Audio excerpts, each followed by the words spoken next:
You're in the 06010. Focus. Fantasy Focus. Welcome to the Fantasy Focus Football Podcast. Field and TMR hanging out with you on a Monday, wrapping up almost all of Week 14. Still have one game hanging in the balance tonight. The Giants host the Eagles on Monday Night Football on ESPN, of course. It'll be fun. Hopefully you have some championship or at least some playoff victories secured, and you are feeling good about your chances to survive and advance. I am. Okay, good. I'm glad to hear that. I had a very good weekend. Okay, I'm glad to hear that as well. Yeah, good. You in fantasy or just in life in general? What'd you do? Both. You go bowling? Oh, cool. Both. You went bowling? I did not go bowling. It wasn't really a good weekend then, was I it? was going to say. Obviously, I mean, sort of a subjective it good. it means it wasn't a great weekend. Okay, that's fair. It was still a good weekend. That's fair.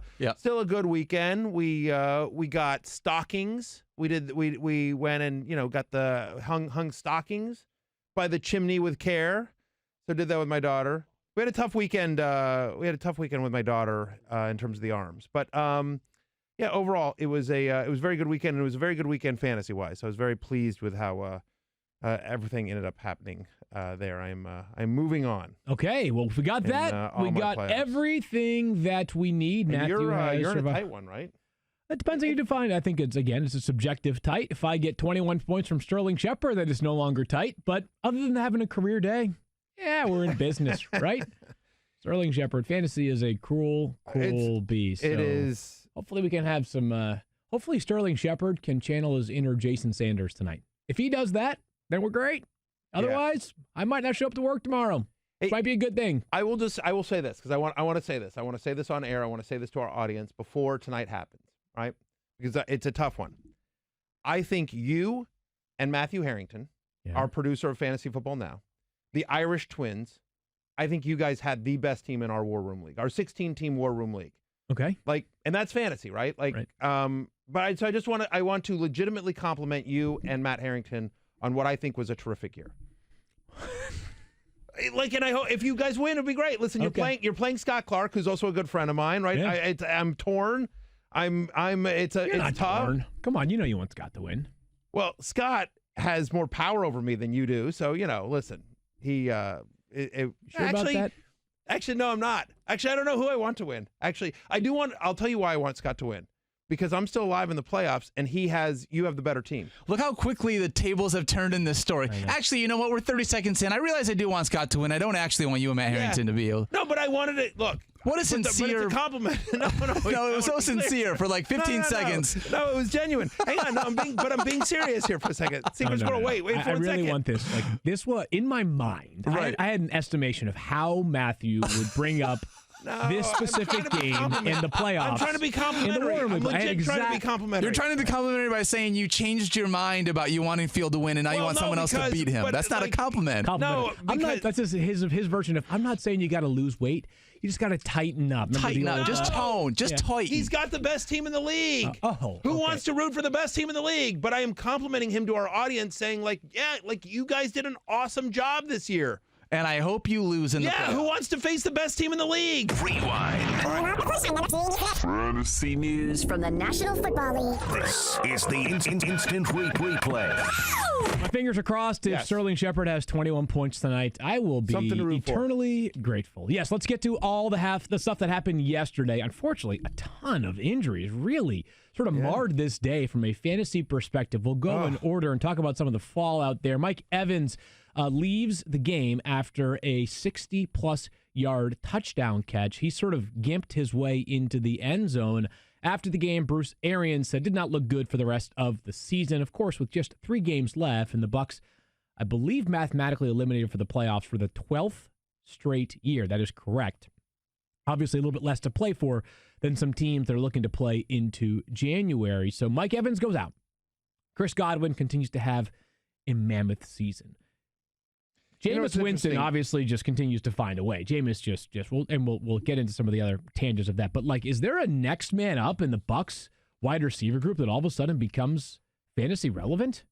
You know what? There is, and the problem is that I don't know that we have that we have a real sense of that. And we're going to talk about Jameis in a little bit because we've got to get into that. But look, because the weird part is if you're just going by, hey, who's been the third wide receiver in the Buccaneers? It's Rashad Perryman, right? And so Rashad Perryman, who's kind of had a checkered NFL career, former first-round pick, was injured a lot, struggled with drops, but has very quietly had a nice little year for Tampa Bay this year. Yeah, it's solid. Yeah, I mean, solid. But my point is that there's a pedigree there. This is a guy that was at one point in his career, and it's a while ago, but there was at one point in his career, Rashad Perryman was thought of as a first-round NFL talent, right? And so, but the question is whether the Buccaneers feel like, I don't have a sense of it as we sit here at 10 o'clock on Monday morning. Maybe you do, but I don't have a sense of like where they feel like, hey, you know what? Let's just put Perryman, or maybe they feel like we like Perryman in the role he's at, and we feel like Justin Watson is better suited to run the routes that we use for Mike Evans. So, or do they, hey, we saw O.J. Howard. There was an O.J. Howard sighting yesterday. Is it in terms of the pass catcher that steps up in terms of production for the Buccaneers after Godwin? Could it be O.J. Howard? So I want to do some more digging between now and waivers tomorrow. Do I think there will be a beneficiary to the injury of Mike Evans? I do. Do I feel confident right now planting my flag on a player? I don't. Correct. I feel the exact same way. A lot of guys in Tampa Bay, they can catch passes. Let's go to Jacksonville, where DJ Chark, after the game, was in a walking boot. It was described as an ankle issue. Again, 3 games left. Talk about a team that is playing for nothing but draft seeding. The Jaguars, such a disappointing year for Jacksonville. The schedule's fine. Actually, the schedule's pretty good. At Oakland, at Atlanta, home to Indianapolis. You like all of that. Is there anybody who stands to benefit here? Like, is Chris Connelly all of a sudden now a priority ad for you? Because he had just 1 catch for 7 yards yesterday. I mean, it was just a lost game for Jacksonville, and just feels like a complete lost season. It'll be interesting you never like to speculate, but that's the nature of our business and the nature of the NFL. Does Doug Marrone survive this season? Probably not. That's a bad, the Chargers lost season, and the Chargers came in and kicked the living you-know-what out of them.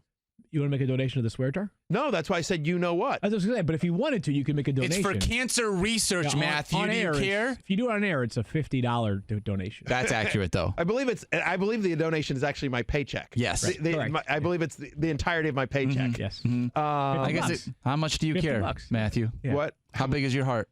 Yeah, that's right. Grinch size, I believe. Okay. I believe. Okay. Anyway, kick the crap out of the Jacksonville Jaguars. 50 cents, but I don't think that's a swear either. That's why I said 50 cents. If it was a swear, it'd be $1. By the way, I have, just because the swear jar is now coming up, I now, and I don't know how we got into this, Daniel, but somehow Field just came in and decided that we were all going to donate $1 for a swear jar, and we didn't get a vote or anything like that. Field just sort of declared it. Accurate. And anyway, and so I've just gone along with it, and I now Venmo him $1. I Venmo'd Field $1 over the weekend when we were talking about it. We were on the phone, and I get a notification on my watch, and it was like, oh, Daniel just donated me Venmo me $1. I like it. I think it's good. I think it is a good model. We are being role models for those out there who listen to this podcast. Anyway, Jaguars wide receiver. So to answer your question, yes and no. Okay. So do I think Chris Connelly benefits? I do. If DJ Chark was to miss some time, do I think he's a priority ad? I don't. Yep. Fair on that one as well. Again, I'm having a hard time getting behind that passing offense. It's been bad the past couple of weeks with Minshew mania. Calvin Ridley. Yeah, D.D. Westbrook also, maybe he steps up a little bit. Again, you like, as you mentioned, you like the matchups right? with Oakland and Atlanta, especially the next 2 weeks. But Minshew looked bad. It feels like as we get further into the playoffs, and we'll talk about this when we get to New England and some other teams as well, does it feel like there's a lot of teams where you feel like the only guy you can start on this team is so-and-so. Yeah, like correct. The only guy in the Jags you feel good about starting. You may have to start other guys, but the only guy you feel good about is Fournette. Correct. That's it. Even he was disappointing yesterday. Yes, he was. Dang it, don't remind me. Calvin Ridley gets banged up for the Falcons as well yesterday, Matthew. After another reasonable day for Calvin Ridley, found the end zone. Good day for Calvin Ridley, I should say. Found the end zone. Russell Gage is available in 94% of leagues. Again, remember, Julio Jones back and healthy yesterday. Austin Hooper back and playing relatively again yesterday. Healthy. Yeah, playing again yesterday. Who I saw it, I tweeted at the time. There was someone from the Atlanta Falcons whose last name and first name I can't pronounce. He had a 93-yard touchdown. It was his first ever catch. You know what I'm going to do? I'm going to look it up right now because so we do a segment on the Fantasy Show on ESPN Plus every Monday called "Thanks for Nothing." Right. Okay. The Bitterberry puppet, which is voiced by me, the Bitterberry puppet. Spoiler alert, Matthew. I think people know that it's me. It's the Bitterberry. So anyway, it's the only puppet I do because I'm not a particularly good puppet master. Accurate. We actually have people on the show that are pretty good at puppets. Yes. Specifically one person, but I am not. I am not good with puppets, but I do the Bitterberry puppet. I control it, and I use the voice of it. Anyway, and so we do this scroll of like just all these random people that scored touchdowns. Thanks for nothing. And I have his name. I know our producer is going to, we talked about this. Daniel and I joked about this yesterday. Like, our producer is going to make me, there's certain names that I do say, and there's certain ones I don't. And I'm like, he's definitely going to make me say this name because it's impossible. Go ahead. Olamide Zacchaeus. Does that sound right? It's close. Whatever. I have no concept. Okay. Keith is vaguely shaking his head yes, which means that we also believe that was correct. Olamide Zacchaeus, who had a 93-yard touchdown catch. That's his first ever catch. Longest reception for a player in the first catch of his NFL career in the history of this great league. So again, not super confident in anybody with Ridley leaving yesterday because of an abdominal issue. It's still Julio, it's still Hooper, Devontae Freeman, and they've got a bad matchup next week against San Francisco. Yeah, I can't imagine. So, yeah, I don't think there's anyone that benefits from Calvin Ridley's injury as such. So let's move on now. Devante Parker leaves. Yeah, he leaves early for Miami. Again, I'm literally not trying to harp on you. I'm literally trying to compliment you. Devante Parker was a member. I am. Anytime you have to clarify, this is a compliment. Hear me when I say this. I am complimenting you. All right, now here's the terrible thing I'm about to say. No, all I was going to say is on his War Room team, like Devante Parker and Leonard Fournette have the bad game. Devante Parker leaves injured. Field had some terrifically bad luck yesterday. Not good. Yeah, I'm not trying to rub it in. Anyway, I'm all right. Never mind. I'm out on this conversation. I just want good luck tonight. Devante Parker leaves the game because of a concussion in the first half after a really beautiful catch by Devante Parker. Again, continuing that strong season. So the next men up amongst Dolphins wide receivers, Albert Wilson's there. Allen Hurns had 5 catches for 68 yards. Isaiah Ford actually had 6 catches last night for, I believe, 90-plus yards. That's it in terms of guys that catch passes right now for Miami at wide receiver. But can you really thrust any? It's a good matchup in the next 2 weeks. Yeah, Giants and Cincinnati. But I think I'd have to see it at least once before I trusted anybody. Especially when you think about next week is Week 15. Right. It is a semifinal of the playoffs, and to think about how long it took people to trust Devante Parker. Oh, I know. I write the waiver wire. No, exactly. That's my point. 8 weeks to get off the column. Well, exactly. I mean, you were singing his praises for a long, long time before eventually finally people were like, oh yeah, I guess we can trust this guy. So if it takes you that long to trust Devante Parker, I can't imagine, unless you're in a super deep league or you're truly desperate, I can't imagine, basically saying semifinal week or the second round of the semifinals, if you're in an ESPN Standard League, going, yeah, you know what? Isaiah Ford, let's go, baby. Could he put up big numbers against the Giants? Of course he could, especially thinking about Giants play tonight, so it'll be a short week for New York. But, yeah, I think, again, we go back to, who can you start on the Miami Dolphins? I think the only guy you could think about starting is Fitzpatrick. And that's in, a deeper league or a 2-quarterback league or if you're sort of streaming guys. But I can't imagine. I mean, we can talk about Patrick Laird a little bit, but the intern, yeah, I think deepest of league flex consideration would be Patrick Laird. We got a ton of injuries to get to. Mark Andrews leaves the game early yesterday for Baltimore because of a knee issue. Remember, they play on Thursday night, so sort of like some load management almost by the Baltimore Ravens. Next man up there, I guess, would be Hayden Hurst and Nick Boyle. Both scored yesterday, Matthew, but I don't know, 2 tight ends. It was already complicated enough when there were 3 of them. I'm not sure I can necessarily say, hey, you know something? Go grab the next Baltimore tight end. They're guaranteed to score a touchdown on Thursday. Yeah, I mean, I think if I had to pick one, it would be Hayden Hurst, who actually, coming out of college, he was thought of more he was a first-round pick, and he was the guy drafted ahead of Lamar Jackson. Yes, he was. By the Ravens. By the Ravens, that's correct. That is 100% correct, and he was considered sort of the pass-catching tight end coming out of college. Right. They thought he was, coming out of college, the thought was that Hayden Hurst, not Mark Andrews, was going to be the more offensive-minded tight end that the Ravens drafted. So I guess if I had to pick one, it's Hayden Hurst. But I will say, Field, and I don't know if you've started looking at the waiver wire column yet. Started looking. The whole thing's written. Oh, look at you. See, that's the thing that drives me crazy about Field. There's a lot of things that drive me crazy about Field, but that's one of them. Is like, now this is a compliment, Field. This is a compliment. Yes. Because like here it is. Like his column is already done. Like it takes me like getting a column out of me is like, and ask Keith will tell you this. It is torture. It is blood from a stone. It is like my columns come in like if my deadline's at 9 a.m., my columns come in at 8:59:59. Maybe. Like, yep. I mean, maybe. Right? I mean, like. Well, sometimes I think we have a disagreement on whether it's Eastern or Pacific time. Yes, I think that's accurate. It's fair. Accurate. Yeah, exactly. Keith is unbelievable. We don't pay Keith enough. I'll just let you know that. We do not. Whatever we pay Keith, it is not enough. I assure you all of that. But anyway, my point is yes, Keith, of course, Field is always like early on the deadline and whatever. Field is a Boy Scout. I am a disaster.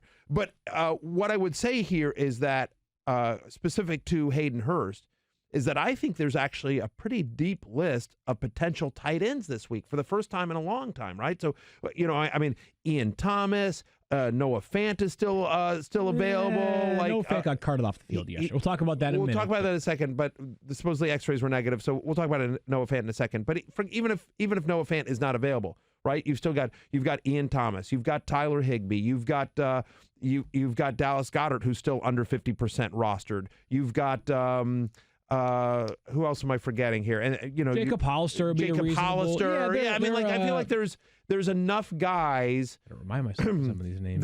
There's enough guys I think available. There's one other guy. There's one obvious guy that I'm forgetting. Amongst tight ends, I feel like like Thomas, Higbee. I think the only ones Goddard, Fant, and there was one other one, not Hayden Hurst. Oh, well, anyway, the whatever. point is that there are tight ends. O.J. Howard. O.J. Howard's available more than 50% of leagues. Yeah. I mean, again, how risky do you feel on O.J. Howard, right? I mean, do you feel any less risky than you do with Hayden Hurst? Or well, what? Again, but I think sometimes it's dance with the devil you do know versus devil you don't know. Just reverse that. So in this case, you don't want to actually play O.J. Howard because you've been burned by him so many times. Like, fair. If you play Hayden Hurst and he burns you, it's like, all right, something? Like, I took a shot. Like, O.J. Howard, I've done it 6 times this year, and it's worked out 0 times. Yeah. I think people will, again, probably defer to what's happened to them in the past, O.J. Howard. But the point is that there are other tight ends available. You might need to also replace Jared Cook, who left yesterday's game after, 2 catches? And did he have 2 touchdowns yesterday, Jared Cook? He had 2 touchdowns. Catches, he should have had 1 touchdown, but he had 2. Yeah, it was a play that looked like it probably should have been overturned. Whatever, anyway. It was weird. He got a tough hit. It was a tough hit, but yeah, he hits the ground. The ball hits. I don't know what a catch is. I don't know what pass interference is, and I don't know what catch is. You know who also doesn't know? Who's that? NFL officials. Has the NFL officiating ever been worse? It's brutal. I saw somebody say this on Twitter, and I forget who it was, but it's unbelievable that the NFL. This is what their comment was, which was like, it's amazing that the NFL added replay on pass interference, and yet somehow still made the officiating worse. Oh my God, it's terrible. It's so bad. Listen, it is tough to be an NFL official. There is no question about it. But with technology today. Listen, it is a hard job. And to do it in real time is unbelievable. And I think they get more right than they get wrong. But when they get it wrong, it is magnified. And because of the technology and there's so much at stake, I just don't understand why the NFL doesn't take more steps to review, to limit the challenges. I mean, we saw it in the New England game where, had Bill Belichick not run out of challenges, that game might have turned out differently. Anyway, it's a topic for another show. So back to Jared Cook. He leaves yesterday. Is there anybody besides? Is there a non-tight end in New Orleans that you think stands to benefit? I agree on that one. Noah Fant, we talked about earlier. He got carted off. You're saying the X-rays are negative, Matthew. Those were the reports out of last night, but still, carted off. It's right. So I don't know that we can necessarily bank on the fact that Fant will definitely be back next week against the Chiefs, but he looked awesome yesterday. 4 for 113 with a touchdown. Drew Lock also looked awesome yesterday. Fant's just one of those guys who has looked apart since his days at Iowa. The guy, I remember saying this to somebody at the time, the closest thing athletically I'd seen to Gronk in quite some time. Now, this was before George Kittle in college did not look like what George Kittle does now. Obviously, George Kittle is legitimately the closest thing to Gronk right now.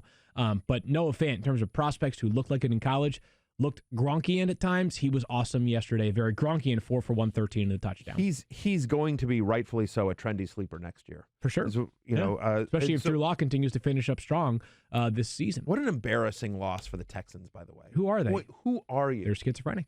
What are you doing? Yeah. Like, you're at home against a rookie quarterback making his second start ever. You just shut down the Patriots. Yeah, it's emotion. It's the emotions. Can you bring it consistently? It's one of the hardest challenges in sports for teams that are very, very good, is bringing it night in. And when you have that arrow on your that target on your back, it's hard to bring it every single night. The Texans had the inverse problem. They brought it so hard last night. That was their Super Bowl, right? I mean, not literally, but that was the most important game on their schedule, and they failed to deliver yesterday in a game they should win. Darius Geis also gets hurt. Again, Matthew, word is it's another knee injury for Geis. Hard for me to envision him playing again this season. Me as well, given that the Redskins were, even in the awful NFC East, the Redskins were officially eliminated from the playoffs yesterday. So sorry. Yeah. I know. I had dreams of, 7-9 the hard way. Anyway, so, yeah, I'm happy that the Redskins lost, as you guys know, and I would agree with you, Field. I as somebody who is a massive Darius Geis fan, I do not want to see him again this year. Yeah, I doubt he plays again this year. Yeah, Seems pretty he obvious needs to, there, right? Just get healthy, get him a better offensive line, get healthy. But Adrian Peterson suddenly the schedule doesn't scare you. Yeah, it's fine.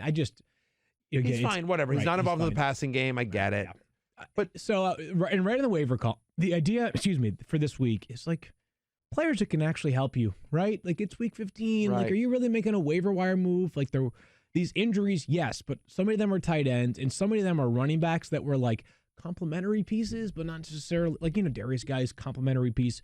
Rashad Penny, we'll talk about right now too. Rashad Penny leaves the game early in that game for Seattle. It's a knee injury, sounded serious from the get-go. Pete Carroll talked about it last night. It doesn't sound like a torn ACL, but it sounds like it could be a season ender as well for Rashad Penny. So Penny had been good the past couple of weeks. But basically what I'm talking about is the guys who we are describing right now are mostly players that have been added on the waivers recently because they had seen an emerging role. So it's hard to replace them with somebody else because there's just not that many players that check the appropriate boxes here, and nobody in Seattle. I was going to say, yeah. Do you think there's anyone in Seattle that steps up in that Rashad Penny role? It's just going to have to be more of Chris Carson, who was obviously, no one was good last night for Seattle, but he was fine. I mean, fine himself relative to what they did for the entire night. He's going to be an RB1 for the rest of the season. I feel that same way as well, as would Josh Jacobs if he returns to the field, but he didn't play yesterday because of a shoulder injury, and we kind of got late word on this one. Wasn't entirely clear going into the 1 p.m. slate, so people that were making decisions on Josh Jacobs either rolled the dice and got burned, or they wisely inserted somebody earlier who might have been their best option other than Jacobs. But maybe there is some value here on the waiver wire method. Now, it's hard to say just how much time Josh Jacobs will miss. He was a game-time decision yesterday, which makes you think he's got at least a chance to play next week. But Deandre Washington was the next man up. He's available in 91% of leagues. He played over 60% of the snaps, and he made good with over 21 fantasy points. He was terrific. 14 for 53 and a touchdown, 6 catches for 43 yards. I mean, when you think about how little Josh Jacobs was used in the passing game and that Jalen Richard has been their third down back all season long, I was surprised that DeAndre Washington, not Jalen Richard, led the running backs in receptions and targets. And so DeAndre Washington, it's interesting. Again, so the Raiders have been eliminated, correct? I don't think so. They've been eliminated from the AFC alive? West. They're just alive in the wild card, I believe.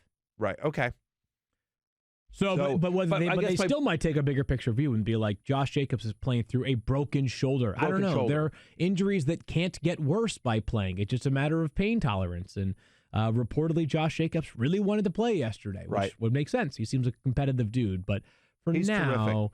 Grab DeAndre Washington for now. We'll talk about him more on the waiver wire show tomorrow, but he will be the next man up based off what we saw yesterday if Jacobs sits again on Sunday. And the upcoming schedule is decent. A Jaguars team that is completely next week is great, right? I mean, the Jaguars' run defense has been brutal this year, and they seem to have completely given up this year. Then they're at the Chargers. Doesn't really scare you. Yeah, it's fine. And then at Denver, another one that doesn't really scare you in week 17. So anyway, potential value there. There's real potential value in DeAndre Washington, because they do commit to the run. DeAndre Washington had a really nice Really nice game yesterday, and in fact, almost had a second touchdown. They ended up giving it to the fullback, and the fullback got stuffed at the 1 yard line. But yeah, Deandre Washington looked the part. He sure did. I just want to say this really quickly. It took us 25 minutes to get through all of the injuries that happened in week 1 of the playoffs, and we didn't even filibuster all that much. What a brutal week for a playoff week to have all these players get hurt. Well, and not only that, Daniel, but at least Josh Jacobs, you knew before the 4 o'clock game. Assuming you had the Fantasy Life app, you knew. Yeah, assuming that you had the Fantasy Life app, 100%. What's that? Well, by the way, I started DeAndre Washington in the War Room League, which ended up helping me, and I got him and Bilal Powell, who, by the way, also left the game early yesterday. I mean, it was in the fourth quarter, late in the game, but Bilal Powell left the game yesterday too. And because I was sitting on air, I got the alert on my phone that Josh Jacobs was in danger of missing the game. I got the alert that Le'Veon Bell was in danger of missing the game, and I picked both guys up immediately. And both guys started for me in a 16-team league. I don't understand why anyone doesn't download the Fantasy Life app. It is 100% free. Give me 3 days. Download the app. Give me 3 days. And if you hate it, delete it. It will cost you absolutely nothing, but I promise you it will change your life. It's better late than never. I don't know if he started these guys yesterday, but Joe Mixon has found his mojo recently. Joe Mixon had 23 carries for 146 yards plus a touchdown. He had 3 catches for 40 yards as well. Upcoming schedule for the Bengals is the Patriots, the Dolphins, and the Browns. So they played yesterday. He's got at least 17 points in 5 of 6 games. Are we now back to the point where Joe Mixon belongs in that top 15 to 20 running back conversation for the final 3 weeks of this season? No. Okay.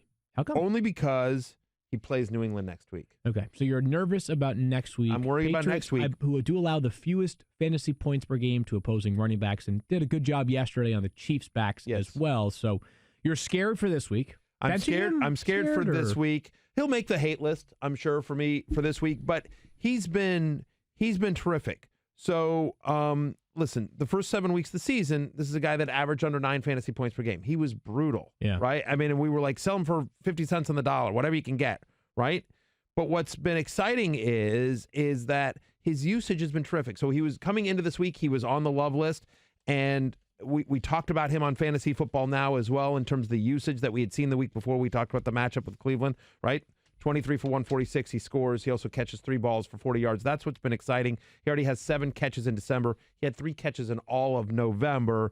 And so Joe Mixon, who has at least 17 fantasy points in 5 of his last 6, I do think can be a difference maker in Week 16 against Miami. But I can't imagine starting him next. I mean, or he's a flex play and you hope for the best. You hope he falls into the end zone. If you're playing in a 2-week semifinals, which is the default setting on ESPN, then you can probably do it based upon how your first week went. Yes. He might be good enough for between 8 and 10 points next week. I just wouldn't count on 18 to 20 points from Joe Mixon. The other player who's been good actually has been available on the waiver wire column in several of the past weeks, but now is no longer available in 50% of leagues. Robbie Anderson had 7 catches for 116 yards and a touchdown. He needs a hard charge, does Anderson, because he's about to become a free agent. He is due to be a free agent after this season. He's got 14 catches, which is 7 catches apiece over the past 2 games. Prior to that, he had 2.6 catches per game. You buying this? Because the Jets' schedule is about to get real tough. I'm buying it, and then I'm not. Okay. So I'm buying it. Then I think this is all legit. Again, he was another guy that was on the love list for me coming into this week. He's a guy that scored in 4 straight. We talked about sort of the Jets' stretch of really good games, like when we were talking up Sam Darnold. We talked about Robbie Anderson. We talked about him on the waiver wire column. We've talked about him a lot over the last couple of weeks. Of hey, here's a guy to pick up. Here's a guy that we think can help you down the stretch. He's had over 17 fantasy points each of the last 3 weeks. He's scored in 3 of the last 4. But to your point, at Baltimore, home to Pittsburgh, at Buffalo. Yeah. And I can't imagine, because Robbie Anderson is a little boomer bust, he's big play dependent, and the secondary, Baltimore is so good at perimeter wide receivers. I think I'll have Jamison Crowder ranked higher than Robbie Anderson next for the Thursday game against the Ravens. Right. And then, Steelers have played such good defense these days. Right, and both the Steelers and the Bills are average enough offensively that you can't even count on junk time for Robbie Anderson. Correct. If you play him on Thursday night, you are hoping it's 35-0 at halftime, and Robbie Anderson plunges into the end zone to make it only a 14 field goal game. It's kind of what you're hoping for. That's correct.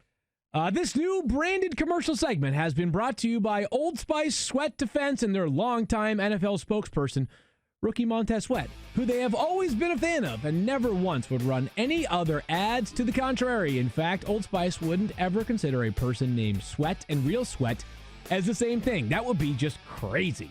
Reminding you that Montez Sweat's name is Sweat, he plays defense, and Old Spice Sweat Defense is the superior defense against Sweat. Isn't that a great coincidence? That's it for now. Bye! I think you did a good job with that, Field. Thank you, Daniel. That's a tough one. It's a little bit of a tongue twister. You know what I did? I put a lot of blood, tears, and sweat. Oh! Damn. That's $1. Well, I was just going to say. That's not $1. The D word is absolutely. The D word is referring no, the H word is. You said, I was referring to a beaver. Why did you just randomly call Beaver Dam? Because I looked at Secret Squirrel and he looks beaverish. Oh, with stop that beard. it. Okay, Don't first you off, dare. He is far more handsome than any that's beaver I know. That is such an insult in the animal community to call a squirrel a beaver. I don't think that word is a swear. Okay, I do not. Because here's how I define a swear. Again, I work for I'm a cast member of the Walt Disney Corporation. Correct? That's good, yeah. Right? I'm a full-time employee of the Walt Disney Company. Cool. And Yeah. and I am and what my job here is, what my job for the Walt Disney Company is to be a front-facing, what we call talent. Oh, right? yeah. To be consumer-facing. News to me. And talent is used very liberally. Yeah, here. loose description of that word. Very loose description. But as a consumer-facing personality for the company, So many buzzwords right now. if I were to swear, Personality? that would be, if I were to swear on our airwaves, Yeah, sure. that would be a problem. That would go against our company guidelines and our policies. Yep. That would be an issue. I would be spoken to. I would be brought into HR. I'm speaking to you right now. gonna say. Norby Puppet would yell at me on the set of the fantasy show. The day is young. Yeah, we'll see what happens. But my point is that I have no concerns over the fact that I just said that word. Okay, well, if I again. said something else, then if I said a word that started with the letter F, You know what, Matthew? or a word that started with the letter S, those would be issues. Yeah. Now, But I am funny enough- saying that letter starting with the letter D Right. is not going to get me in trouble, and so I do not believe that is a swear word. Funny Did we enough- ever do this poll? Yeah, we did. And funny enough, It was 75% that said it's not. No, they said they said the H word. The H word wasn't. Correct. So funny enough, though, Disney is not the arbiter Yes, sir. of bad words that contribute to deposits into the swear jar. You know I who am. is? Yeah. I am. Wait, so you make up this rule and then you declare yourself judge and jury? Correct. That is not fair. I'm the You NFL. can be judge, but you don't get to be jury. Ask the NFL how that works. You're not the NFL. For now, You're I not am. the NFL. Absolutely Who not. says I'm For the not? record, Dot Mama on Twitter is the vice president of the swear jar, Yeah, and what is Dot thinks Mama? she thinks the D word is a swear word. You know, Oh, got him. Later. $1. I'm not doing $1, but I'll tell you what. I'll make a deal with you. I'll tell you what, Phil. Fine. Do half your paycheck. I'll do $1 just so that cancer research can continue to be funded, Field. And I'll I'll match do it for Daniel. you. I'll match that. Look at you. I'll match that. I'll double it. $2. Some of us are magnanimous. That's right. You know what? Chivalry is both of dead. you. I'm sorry. What was that? I said F both of you.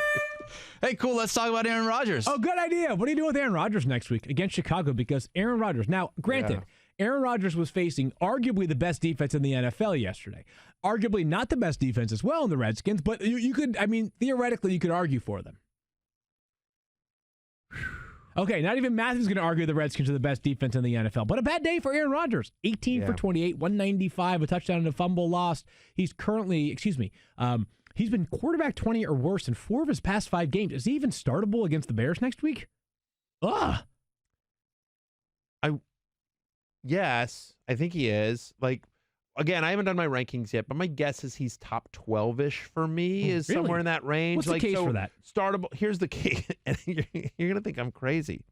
I One of the thought reasons why Aaron Rodgers didn't have such a big game is because they were able to run so effectively against the Redskins. He didn't play great either. The Redskins came to play. They actually played tough. They hung tough. Yeah, they're close. And this one, they're close according to some. Me included. Yeah, you think they're close? Yeah. It was about as good as you could have expected from a Redskins 100%. team while still losing. You got That the is fun correct. game, and then you also got Yeah, You know what I mean? 100%. Absolutely. And the game was in Lambeau and sure.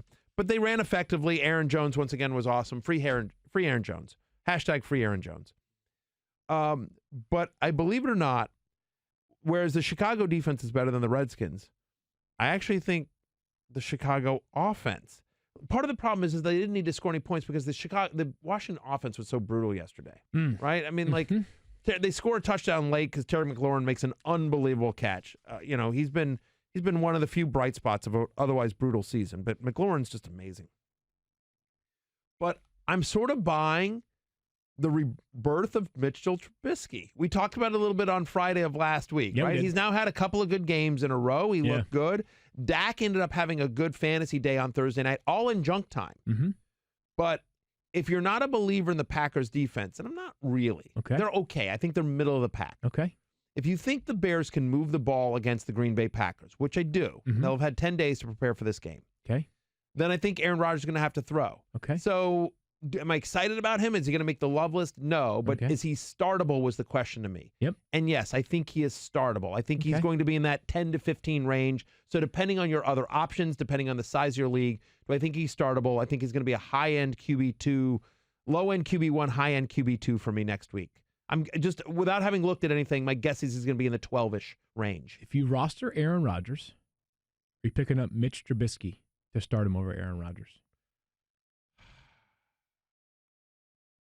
God, that's a great question. Thank you.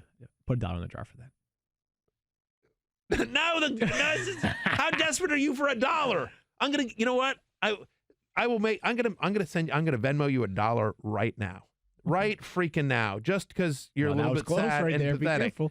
It's a little sad and needy, but I'm gonna do it right now, Field Yates. While this happens, can I ask a question? Yeah, please do. Yeah. I mean, Mitchell Trubisky. Because I'm dodging the Mitchell Trubisky. The reason why this has come on is just because he's been able to use his legs so effectively the last couple of weeks. Correct.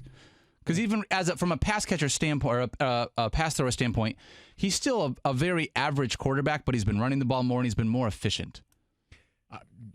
You are speaking the truth there, Daniel. Completely agree.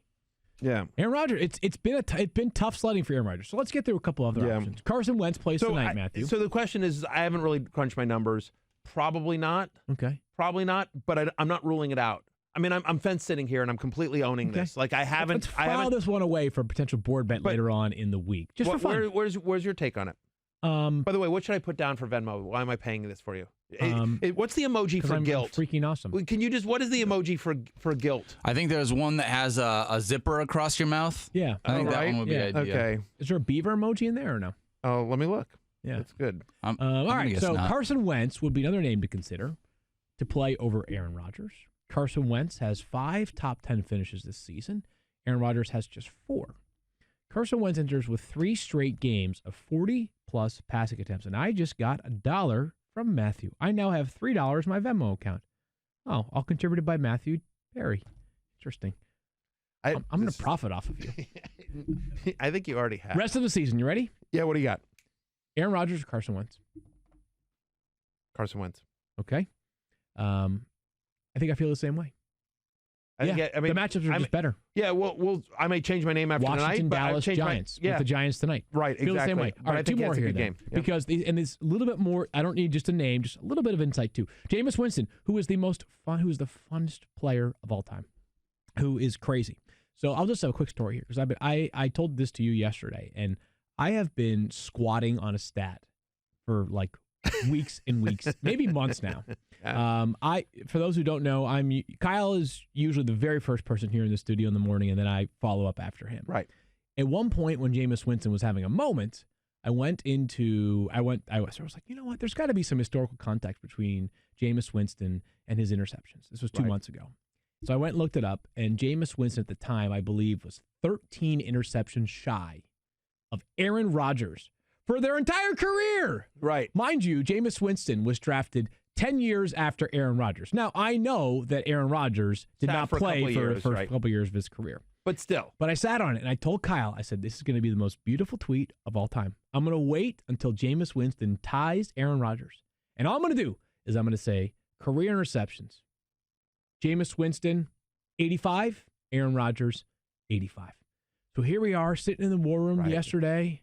I opened up my Twitter application, and I happened to see someone had retweeted into my timeline. I believe it was football guy Chase who had this. Maybe. Let me see. Twitter moved so fast yesterday. I I'd have to dig it up. That someone else had tweeted something like Aaron Rodgers has been in the NFL 10 years shorter than Jameis Winston. Or longer than Jameis Winston. And now Jameis Winston has 2 fewer interceptions than Aaron Rodgers. It was like not a great day for me fantasy-wise yesterday. And that tweet that I've been squatting on for a month, I was so excited to use it, and I lost it. And kudos to the person. I'm not going to sit here and say that person did great. It was a great tweet by that person. Great tweet by that person. And I know who you're following, and he's a member of our friends over at Football Guys, and they do a great job. And he's really good. He's really good on Twitter. Super smart football guy. But Jameis Winston's fun. Jameis Winston is fun, even if my tweet never came to life. I just want you all to know that is a great tweet. Jameis Winston had 456 passing yards yesterday, plus 4 touchdowns, 3 interceptions. He had a rushing touchdown, Matthew. He had a slight fracture in his thumb, too. Or hand or something. Dude, so Jameis Winston was on the hate list for me this week. I just have to cop to this. Yeah, right? It happens. No, I know, but wrong. I was wrong. Shame. Like it was brutal. What are you pointing at to me? The call of shame. The call of shame bell. Yeah, but that's not how it works. No, it's either the but call it of fame. shamey. No, that's not. You can't. Don't do it, Matthew. It's not for this purpose. Don't do it, Matthew. It's not for this. Matthew, that's not what the bell is for. Shame. I deserve your scorn and shame. It's not. Jameis Winston was on my hate list. That's not. Look, he struggles against zone, which Indianapolis. He struggles against defenses in general. He threw 3 picks. He threw a pick 6 in this game. He missed a series in this game, because he had the hand injury. The Colts normally play at a very slow, methodical pace. Glacial pace, if you will. Yeah, so I thought there's going to be not a lot of possessions. He struggles against the zone. I have him outside my top 10. And then Jameis Winston throws 3 picks, misses a series, and yet 456 passing yards, 5 total touchdowns, including a rushing touchdown, 34.7 fantasy points. It's his best game of the year by far, and Jameis drives me crazy because not only is it sometimes you get good Jameis, sometimes you get bad Jameis. There is no rhyme or reason when you get good Jameis or bad Jameis. I will tell you, and I will tell everyone here, I just cop to it. I will, again, shame. Too loud. Field Yates. So in 2 different leagues, I had a decision between Jameis Winston or Carson Wentz. I started Carson Wentz in both of them. So we'll see how that pays out tonight, but I'm guessing it's not going to be 34.7 fantasy points. I ended up winning both games anyway, so just, no big deal, NBD. Just throwing that in there.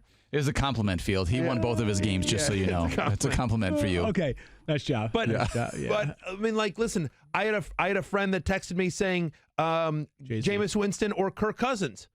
I said Kirk Cousins. I had another friend that texted me Jameis Winston or Deshaun Watson. I said Deshaun Watson. Yeah, that one was fine. Watson still got you 27 points. Yeah, Watson was. We got to keep ripping through here. Jameis Winston is super, super difficult to size up. Would you have disagreed if you'd been texted any of those? Would you have said Wentz over Winston? Would you have said Cousins over Winston? The only one I would have considered would have been Winston over Cousins. But then I Detroit. Wow. But he's Winston. He's so high volume. I don't know. But again, I don't know. I only have him in one league, and I played him in that one league, and you reap the rewards of it. Yeah. But, you also understand that Jameis Winston could follow this up with 3 points next week. Ryan Tannehill had another monster day yesterday. Ryan Tannehill, 391 passing yards, 3 touchdowns, 19 rushing yards, 27.5 fantasy points. He is red hot. Ryan Tannehill. That ain't it, man. No, that ain't it. I'm going to make that happen. No, that's my new fetch.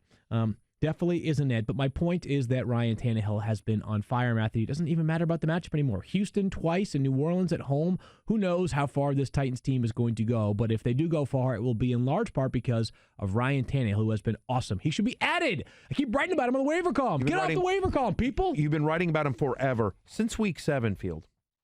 Since week 7, among qualified quarterbacks on a per-game basis, he's the second best quarterback in fantasy. Hey, that's ridiculous. He's the second best quarterback in fantasy since week 7, since he became the starter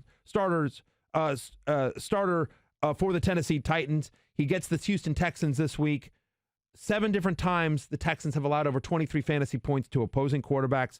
Last 3 games, Ryan Tannehill, 77.6 completion percentage, 277 passing yards per game, 7 passing touchdowns, just 1 interception. That's the last 3 games. He's now accounted for multiple touchdowns in 7 straight with 18 or more fantasy points in 6 of those games. He's been nothing short of amazing. Who do you blame more? The Titans for sticking with Marcus Mariota until week 7? Or the Miami Dolphins for not getting enough out of Ryan Tannehill all those years? Not really the blame game. Come on. I mean, he was not the same player in Miami. He was not consistent, not nearly consistent enough in Miami to merit them sticking with him for one more year. It was time, and I'm just happy for him that he has found his footing with Tennessee. And part of it is because he's got some outstanding skill guys around him. Derrick Henry remains an absolute freight train, and A.J. Brown has been terrific. His third massive week of the season. I understand that there is some serious risk involved because he has some games like last week with just 3 catches. But it's the playoffs, Matthew, and if you're looking for some upside, you're down big in a 2-week semifinal after this week, throw A.J. Brown in the mix. The dude just keeps popping every time you see him on Sundays. He is the ultimate boom-bust guy. 3 different top 7 finishes this season, as you have said. But he also has 6 different finishes as wide receiver 60 or worse, 10 games this year with 5 or fewer targets. All that said, off of the big play, after what you saw what he did against Oakland, you have to believe, and as Ryan Tannehill becomes more and more confident, and this is his team, you have to expect that they're going to continue to go to A.J. Brown. And because there's such a focus on the run game and because you have to dedicate so many defenders in the box to trying to slow down Derrick Henry, that just gets you some one-on-one matchups with A.J. Brown, which is what you saw in the big touchdown. They just exploited it. It was a loaded box and just boom, right? I mean, A.J. Brown, that kid's special. Well, that's the thing, is that this time of the year, when you're looking at players who have random nice days, right? Someone who has, we'll talk about Kendrick Bourne in a minute.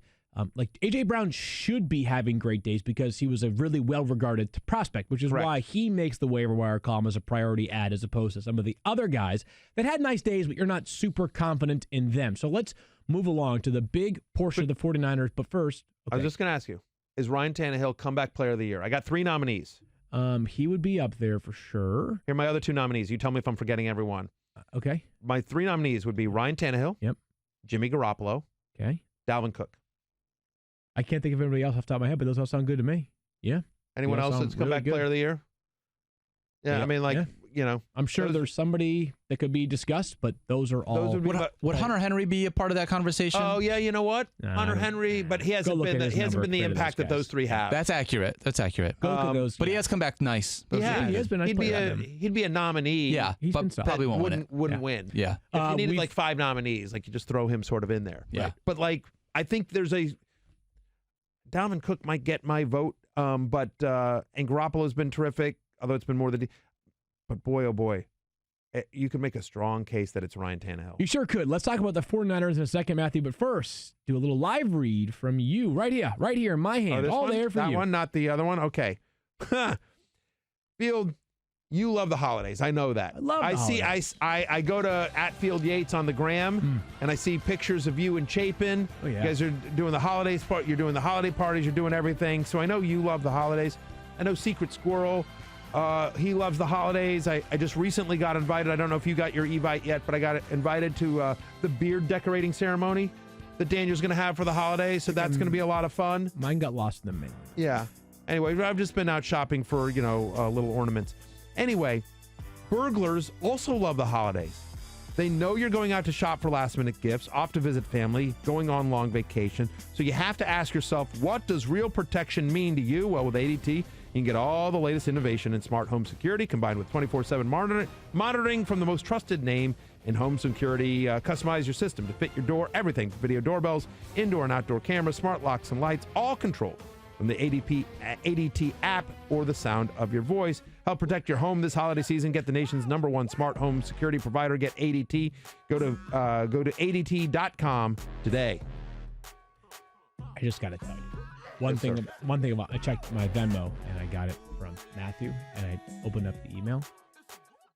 Matthew's Venmo profile picture is his LinkedIn photo. I don't know if you're on LinkedIn, but like it looks like a LinkedIn photo. Very corporate of you.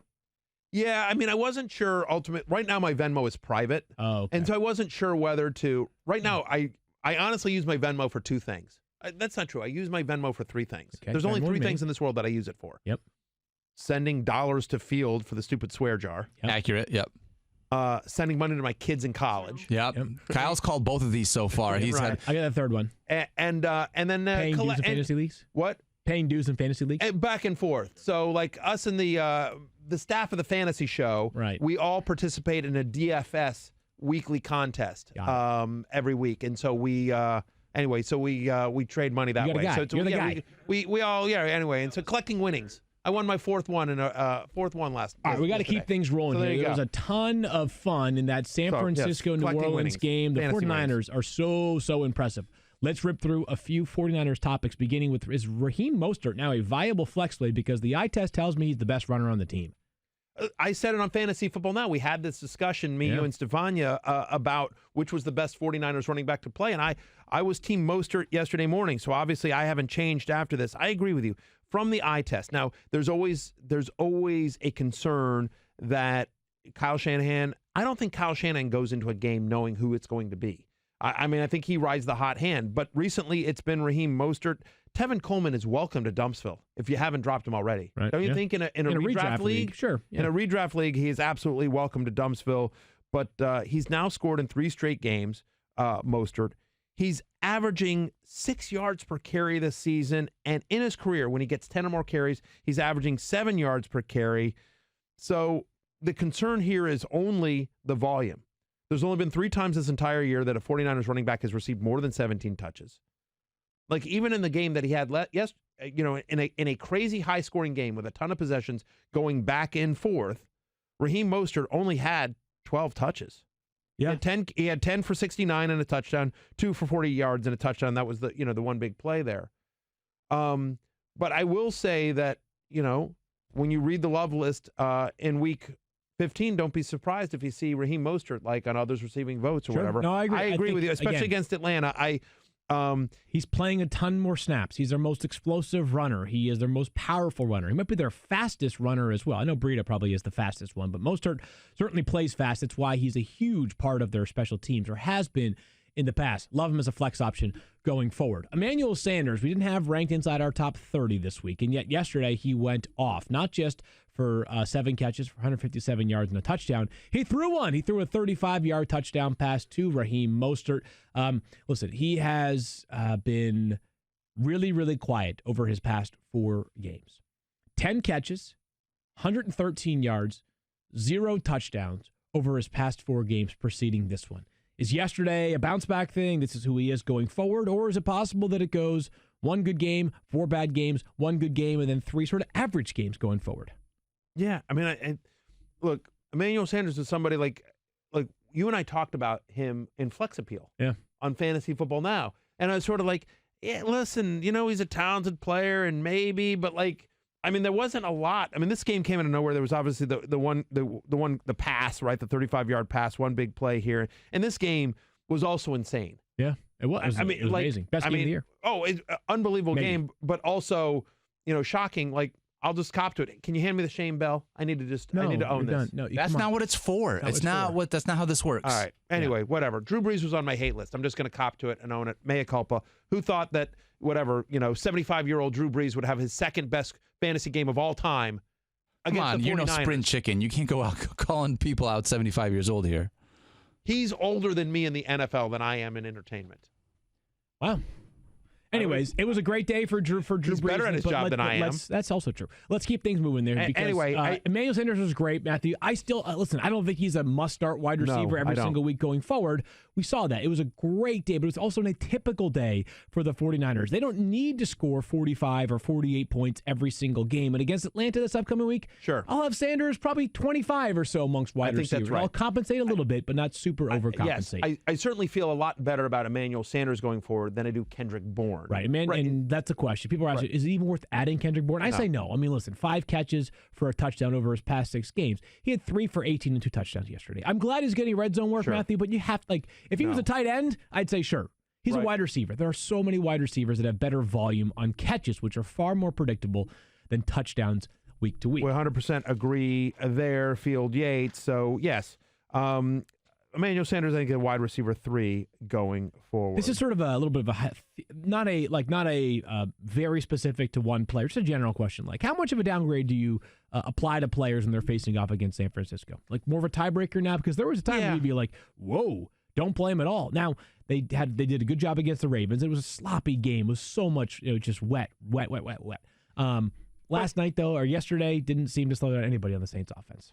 It didn't. I mean, I would say, yeah, I think using it as tiebreaker, and I think it depends on the player, it depends on the offense, it depends on the situation. So, like, I would not have said going into yesterday, I would not have said bench Alvin Kamara. I would not have said bench Michael Thomas. Obviously, I had both those. But, look, I'm copping to it. Like, I had Drew Brees outside my top 10. Yeah. Like, I was just like, you may have better options than Drew Brees. And, I certainly had, like, Ryan Tannehill ranked ahead of him. Right. Which, Tannehill had a nice game. Didn't have Drew Brees numbers. And like Jared Cook is somebody that I would have, if somebody had texted me and said like, hey, Jared Cook or this guy, depending on who the other guy was, like Jared Cook I had, as a borderline tight end 1. So lower than I normally would in a home game for Jared Cook. So yeah, I mean, I feel like this game is an outlier for both teams, specifically the 49ers defense. Yeah, I think they feel the same way. So, yeah, I think it ultimately depends. I still fear them for the most part. Sure. I mean, again, Julio Jones I'm playing next week, but, we can have a conversation about Matt Ryan later on in the week. A tough day for David Blau and the Detroit Lions. They have just 1 touchdown. But before we get to that, take a quick break and I think have a word from the Fantasy Show. Time now for our daily reminder to don't be this guy, Daniel. And today's submission comes from Mayor Moville. When he lost his fantasy league, he had to wear the cone of shame at a public restaurant throughout the entire NFC Championship game. I kind of like the cone of shame, and I feel we should implement it on this show. We should invite Stefania to be the queen of Coneville, Matthew. Oh, my God, yes. The queen of Coneville. I want a queen. I want a cone that looks like Stefania. Someone get me that. Props. Fantasy, you're in the whole 6010. Focus. We're back. A couple of topics to wrap things up on today's show. Before we get to that, really cool news, Matthew. You're going to share this one for us. So we have an exciting announcement here, right? Guys, you know me. #company man, right? I'm a company man. So we are super excited to team up with Dolby Soho and Star Wars. That's right. Dolby Soho and Star Wars this Wednesday, 2 days from today, Wednesday, December 11th, 6 to 8 p.m., we are doing a Star Wars theme fantasy focus football podcast live. So here's what you're going to do. You are going to take an epic journey with us to a galaxy far, far away at the Dolby Soho Star Wars experience in New York City. Explore the Dolby technologies that have powered over 40 years of the Star Wars legacy and discover Star Wars, The Rise of Skywalker, the riveting conclusion of the seminal Skywalker saga in a Dolby cinema near you starting December 20th. So here's what's going to happen, Field. Myself, Star Fanya Bell, Secret Squirrel are going to be there, and the 3 of us are going to do a super intimate and, more importantly, free live show. Here's what you have to do, and this is where it pays to watch us live. You just head over to events.dolby.com/fantasyfocusfootball. Once again, that's events.dolby.com/fantasyfocusfootball and reserve your spot. Now, there are only 75 spots available. It's in the intimate Dolby DJ Lab, and we're going to make it, so we want to make it a really fun, intimate, memorable experience for everyone in the Fantasy Focus family and our Star Wars fans out there. Obviously, I'm a massive Star Wars fan. Secret Squirrel, I know you're a massive Huge Star Wars fan.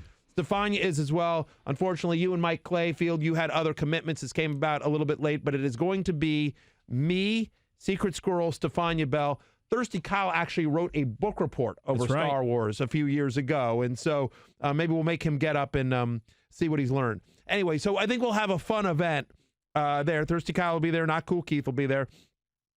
All you have to do, once again, to reserve your free spot, it is this Wednesday, 6 to 8 in New York City at the Dolby Soho experience in New York City. So once again, go to events.dolby.com/fantasyfocusfootball right now and reserve your ticket, and we will see you in 2 days. Wednesday, December 11th, doors open at 5 p.m. The show and meet and greet from 6 to 8 p.m. Visit the Dolby Soho Star Wars experience and discover Star Wars, The Rise of Skywalker in a Dolby cinema at an AMC near you starting December 20th. That should be very, very cool. We've had this conversation about the Lions a couple of times over the past few weeks, Matthew, with David Blau under center. Let's just make this really quick. Has your confidence level altered at all in Kenny Golladay or Marvin Jones, or are we still sort of locked in here?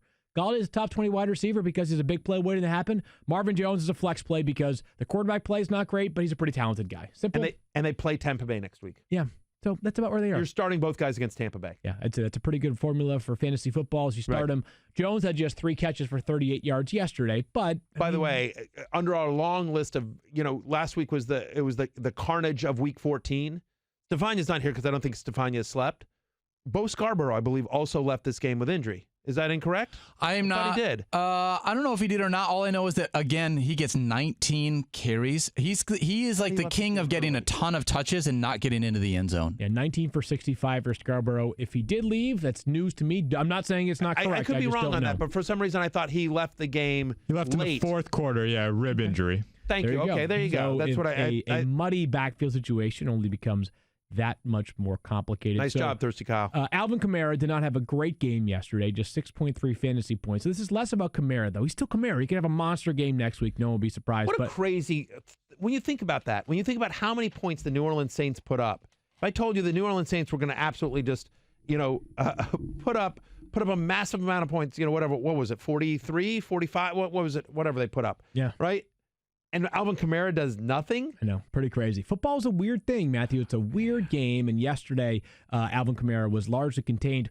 So Latavius Murray is not available in many leagues, but should he be started in most leagues now, Matthew? Because he runs hard, he runs effectively, and they score a ton of points. Even when Alvin Kamara is playing, should Murray be flexed? I mean, we kind of been ranking him like he should be a flex consideration. Ish, yeah. I mean, the problem is that he really needs it. He's not involved in the passing game that much. I think this was a fluke. Fluke's the wrong word. I think this is a surprise what he did against San Francisco. Mm-hmm. I mean, the whole game was surprising, and so he's not really involved in the passing game that much. And will he get into the end zone? Maybe. They do a lot of goofy stuff with Taysom Hill when they get in close, and obviously you've got Brees throwing, and then in Kamara you would expect to get his, and so look, Yes, he's a low-end flex, but he's a guy that that you need him to pay off with a touchdown to really be sort of worth your while there as a flex. And so his usage is always going to be capped as long as Alvin Kamara is healthy. Now, Latavius Murray's a talented player, and he's had a really nice year. He's averaging 4.7 yards per carry this season. He's had yet another year where he's scored 6 touchdowns. Like every single year, he's sort of money in the bank for at least 6 touchdowns. So, yeah, I mean, don't hate the matchup with Indianapolis this week. Don't love it. I think the Colts play struggle better defensively, but, they're gritty. So, yeah, he's fine. He's a fine flex play. He's whatever. Right. He's not somebody that I feel like I must start at flex, but I also don't hate it if you do. You could be short on options. Maybe you would consider playing him over somebody like Sony Michel. So the question is scripted like this. Sony Michel has the Bengals in week 15 and the Dolphins in week 17 with the Bills squeezed in between. It's week 15, so you're not really dropping that many players from your roster, Matthew, right? Like, you're making minor tweaks, but if this were any, why is Sony Michel even on rosters anymore? Dude, last 5 games, Sony Michel has 4 catches. James White, 36 carries. James White has looked like the best running back on that team, and it's not particularly close. Like it. He is clearly the best running back on that team. And this goes to what we were sort of taking. We are in, win or go home, no margin for error territory. Oh, I know you can't play him, but I'm just asking you, is there a Patriots offensive player that you feel comfortable starting in the playoffs that isn't named Julian Edelman? James White. Still feel comfortable starting him? I do. James White, his volume is solid. He's high floor. Yeah. James White, that's it, though. I mean, Sony Michel, that right there for one of the top disappointing players in fantasy football this season. And Tom Brady, too, by the way. Yeah, Tom Brady. Fantasy-wise. Yeah.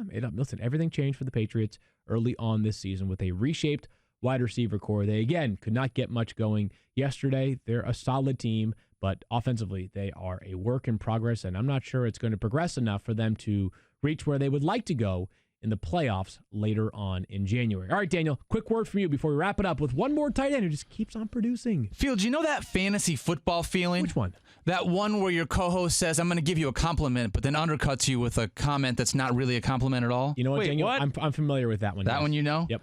Yeah, that Not at excitement. all. When a new week builds, you flex your analytical skills by poring over stats, studying charts, and trying to spot trends.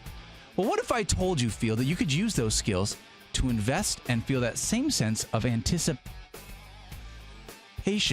every day? I see what you did there. TD Ameritrade thinks you can. That's because a lot of those same analytical skills you use to set your lineup can help you build a portfolio. Not to mention, TD Ameritrade has all the education and investing tools you need to feel confident when you take to the trading floor. There's paper money, so you can practice trading risk-free, charting to help you spot trends in the market, and they'll even create an investing training plan that's unique to you and your needs, complete with exclusive videos, webcasts, and courses. Just visit tdameritrade.com/fantasy to learn more. That's tdameritrade.com/fantasy to get started. Member SIPC. It's New York Times bestselling author Matthew Berry with another self-serving, self-indulgent, all-about-me promo.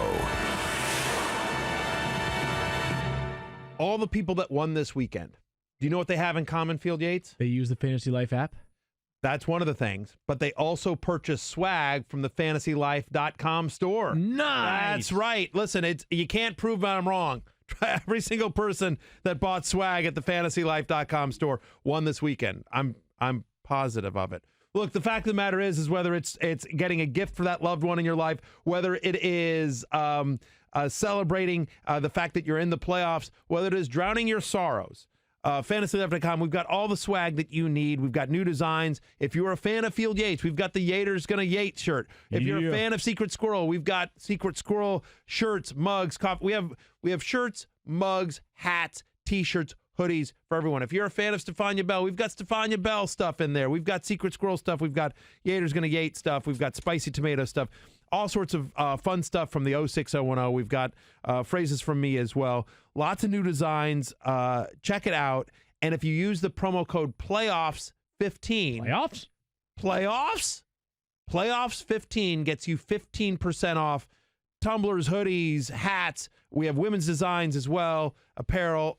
It's great. It makes a great gift for yourself or for the fantasy player in your life. FantasyLife.com.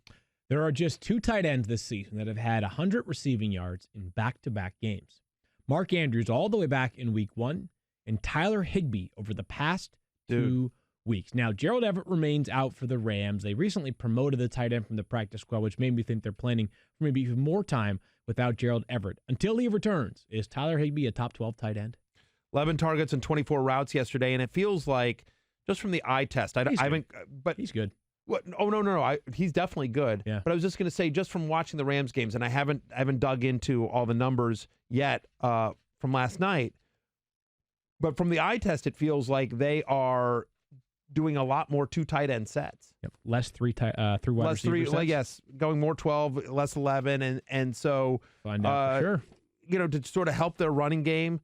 Like I didn't see Brandon Cooks at all. Yeah, I saw a little bit of Josh Reynolds, but it was an impressive game from Tyler Higbee. He's definitely played really, really well. So far for the year, he's been targeted on over 31% of his routes.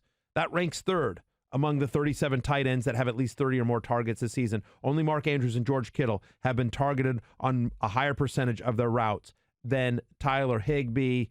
So, yeah, Higbee, I think, should be the number 1 or number 2 tight end that you pick up this week, him or Ian Thomas. I think it's sort of a little bit dependent on when does Greg Olsen come back and when does Gerald Evert come back. Correct. Those are the 2 guys that make the waiver wire column for tight ends. Higbee has certainly shown himself well. Remember, they gave him a 4-year, $30 million extension recently, and he's a very adept blocker, but that money was reflective of not just a player that can block, but also a guy that can hold his own in the passing game as well. The Rams offense seems to be finding its way as well. Every game for Los Angeles is a playoff game going forward, and they play the Cowboys in Dallas this upcoming week. Don't hate that matchup there. I know that they play on the road, but still, I think they have a chance to go to Dallas and move the football effectively, even though Jared Goff has traditionally been better at home.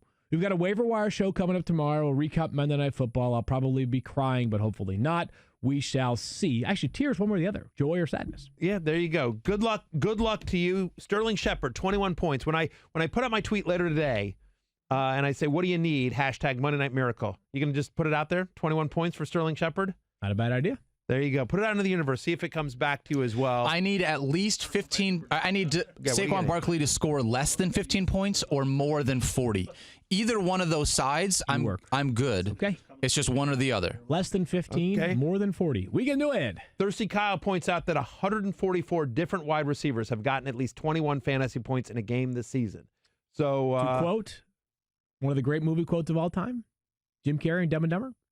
So you're telling me there's a chance? There is absolutely a chance. Follow Field on Twitter and Instagram. Tell him what a good fantasy football season he had, because he had an awesome one. At Field Yates. Apologize for me. Send him money. Send him money. When you swear, go ahead and donate to him as well. Sure. Follow me on Twitter, Instagram, Facebook, Snapchat, everywhere. TikTok, everywhere. I'm at Matthew Berry, TMR, on all forms of social media except for the Fantasy Life app, where I'm merely Matthew Berry. Secret Squirrel is at Daniel Dopp on Twitter, at Something to Break on Instagram. Keith is at Keith Lipscomb on Twitter. Kyle is at Kyle Soppy ESPN on the Twitter. For all of us here at the 06010, go to events.dolby.com/fantasyfocusfootball, and we will see you at Soho Dolby on Wednesday night in New York City. Until then, may the force be with you. And peace out!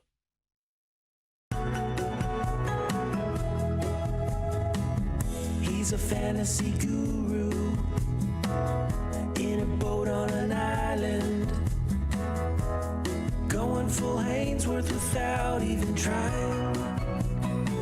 Award-winning creation.